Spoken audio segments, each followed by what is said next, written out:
Good morning, Wizards!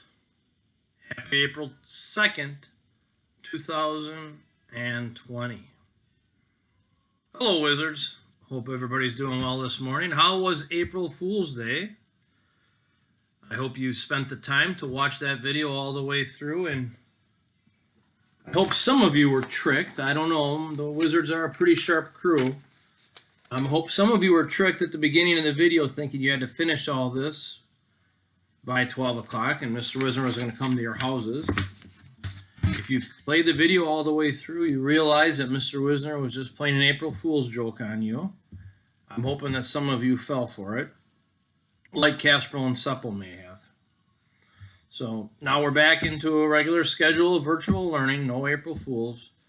But boy, I have to tell you, Wizards, today it was great to get outside. About 3 o'clock, the sun came out. I went outside, played with the dog a little bit, cooked out. It was great to get outside. So any chance you get to get outside, set your work aside and get out and play. All right, Wizard, let's get back to the Robber Hotzenplotz. I'm hoping that this video tonight will not be as long. Last night got a little lengthy, 20 minutes or so, so I will try to keep that shorter tonight. Let's jump back to Robber Hotzenplotz. If you remember, the Robber Hotzenplotz is going to give either Casperl or Supple to Petrocilius Zackelman, his good friend, the Wicked Magician. I want you to try to remember, was it Casperl or Supple? Remember, they have switched hats. Petrocilius Zackelman pushed back the bolt and opened the gate. Outside stood the Robber Hotzenplotz with a sack on his back. "Well, look who's here," cried the great magician with pleasure. "How are you, old friend? Welcome to my castle. Won't you come in?" "Delighted," said Hotzenplotz. Petrocilius Zackelman led him into the study. This was a great treat for Hotzenplotz. The great magician took only his best friends into the study. Ordinary visitors were received in the great hall of the castle, if they were received at all.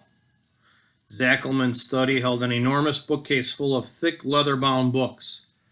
The desk, the windowsill, and the floor were covered with piles of more thick leather-bound books. Over the desk of Petrocilius Zackelman was a crocodile hanging from the ceiling. It was a stuffed crocodile. A skeleton stood in the corner holding a lighted candle in its bony right hand. Petrocilius Zackelman sat down in his chair behind the desk and pointed to another chair opposite him. "Won't you sit down, old fellow?" Hotzenplotz nodded and he sat down. Here is a picture of Zackelman's study. Look closely and see if you can find the skeleton, the stuffed crocodile, the black cat, and oh my goodness, look at all those spooky eyes.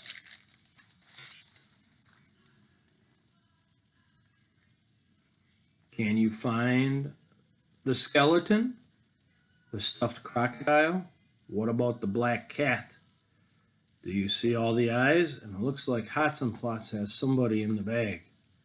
Is it Casperl or is it Supple?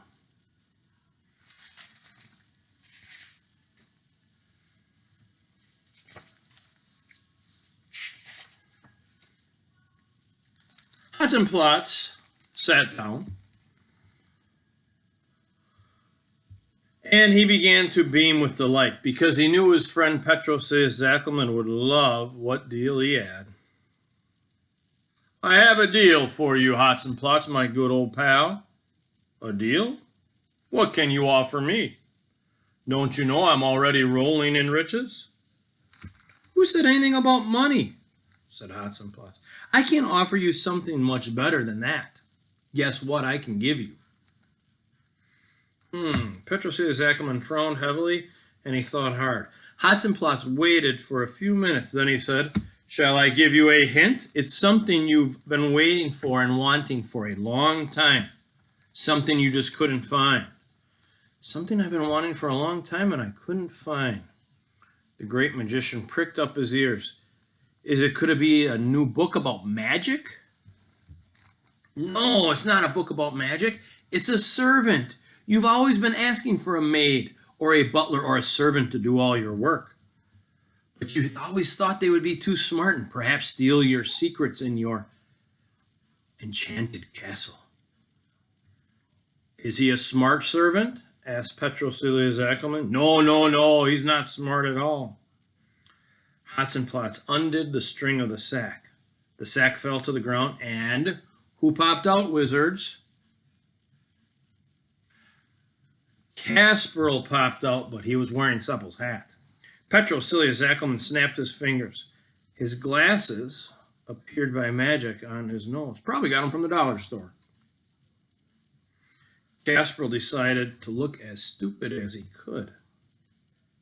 Is he really not that smart? Said Petrocilia Zachelman. I don't want any servant that would steal my great magician ideas. He's not that smart, said Hotzenplotz. Good, very good. What's his name? His name is Seppel, said Hotzenplotz. Aha, well, Seppel, you're hired. Can you peel potatoes? I do love potatoes. Peel potatoes? Of course I can, Mr. Sagelman, said Kasperl. Petrocilia Zachelman flew into a temper. You say my name wrong, would you? What's more, I'm not just Mr. You are to call me the great magician Petrocilia Zachelman, and don't forget it. Very well, magician Zeprodilius Woggleswan, said Kasperl innocently. Thunder and lightning! The great magician seized him by the collar, and he grabbed him. Do you think I'm going to let you make fun of me like that? Or do you want me to turn you into a monkey right here on the spot, or maybe even a worm? A monkey. Petrocilia Zachelman snapped his fingers, and lo and behold, his magic staff flew to his hand, and he was just about to turn him into a monkey, but the robber Hotzenplotz did not want him to cast a spell on Kasperl. He pulled at Zachelman's arm and brought him closer. Seppel isn't forgetting your name wrong on purpose, old friend. He just can't remember it. He's not that smart. Is that so? Hotzenplotz, I can't tell you how happy I am. I'm delighted with this Seppel of yours. Maybe he would be the perfect servant for me. Maybe he's not smart enough to pick up on all my potions and my spells. And he can peel potatoes, I hope. I'll take him straight to the kitchen. He can start peeling potatoes right away. And then I'll fix a price. I'd rather fix it right now. All right. What's your price? How about $100? Done. Seppel's yours. You can do with him what you like as your servant. And he took his new servant right into the kitchen to get started on the potatoes. I think we'll stop right there for today, wizards. All right, let's review what we're going to be working on today. Remember, today is Thursday, April 2nd. So again, we're going to read 20 minutes independently and try to do 2 pages out of here. Today, for your independent reading time, wizards, whether you are doing fiction or nonfiction, I want you to think about back in 221, back in our classroom, when we have deer time, drop everything and read, and you go to your quiet spot when you get to pick. Some of you choose the captain's chair, some choose the black chair, some the red chair, some cushions, the reading carpet, math carpet. I want you to try to think about the place you would pick back in the classroom. And when you go to your quiet spot at home, try to read in a place that might be similar to what it was in the classroom. Are you on a cushion? Are you in a chair? But make sure it's in a nice quiet spot. All right, for word work today, we're working on the high frequency words. Pick 10 to 15 words that you did not do yesterday.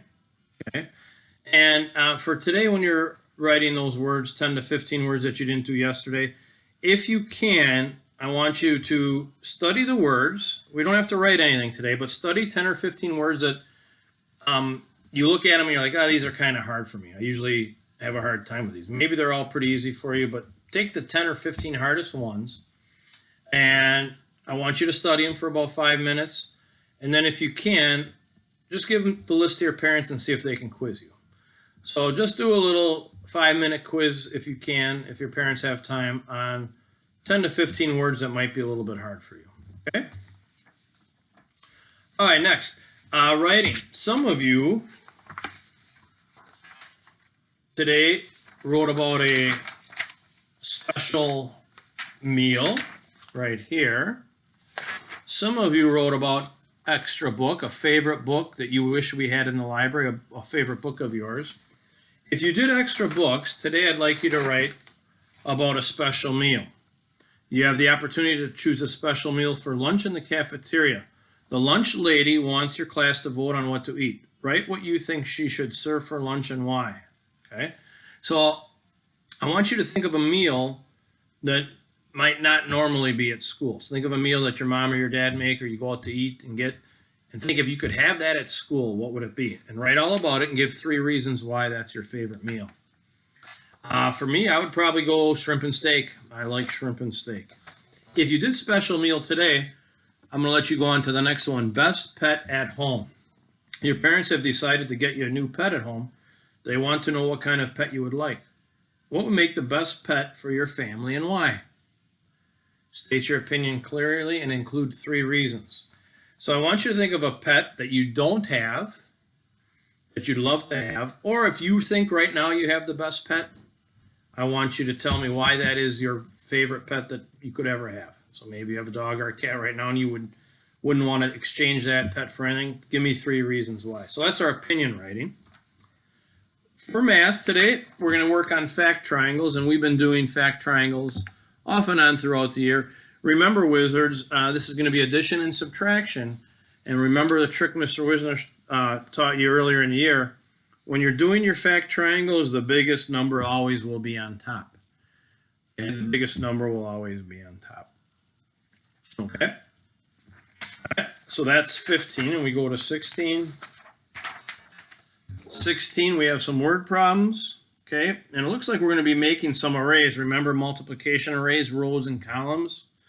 Number 1, there are 4 lines of ants. There are 5 ants in every line. The queen wants 30 ants for her parade. How many ants are lined up right now? And then how many more ants would she need? So make your array of 4 by 5. 4 rows, 5 columns, or 4 columns, 5 rows, and figure out how many more she would need to get to that 30. And then the challenge down here, use these numbers to answer these questions. Okay? So I'll get you to look at that. So here are the word problems up here. You're going to be making an array here, 4 by 5, 5 by 4. And then showing your work here, how many more ants would be needed to get to 30. And then use these numbers in the box to answer these questions. Okay, 15 and 16. And then finally, if you haven't finished your March enrichment book, let's try to get that finished up at least 2 pages from there. Okay. All right, so that's it for today, Wizards. Try to keep this video a little shorter than yesterday. Make sure you get outside. Tomorrow it's supposed to be a nice day. Okay, so get outside, play, ride your bike, whatever you can do, get some fresh air. Okay, try to get this homework done if you can. Send me pictures if you got it done. You don't have to, but if you want to send a little photo of what you finished up, I would appreciate seeing that. Okay. And that's it for today. I hope all the Wizards have a great day. I miss you guys. Get out there and enjoy the weather, and we'll see you next time. Bye-bye. Bye, Wizards, from Mr. Wisner. Have a good day.